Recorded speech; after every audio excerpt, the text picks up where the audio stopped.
ثم كوفاشيتش ثالث المونديال.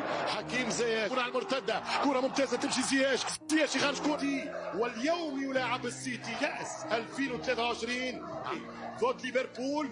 هذا العام عندها بعد في التاريخ، ستلعب 16 مرة المباراة النهائية.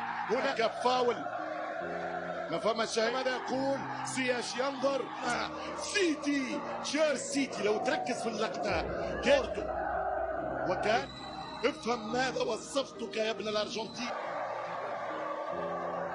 كرة لتشيلسي 0 وما زال يضغط ويحب يزيد.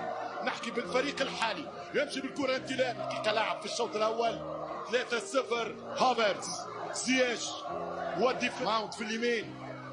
زياش ثم فرق الحقيقة في كاراجير. حلوة الفكرة ممتازة، ممكن عليه وبعد 24 سنة. هال زياش دخلونا الغول، نرجع كرة وسط الميدان.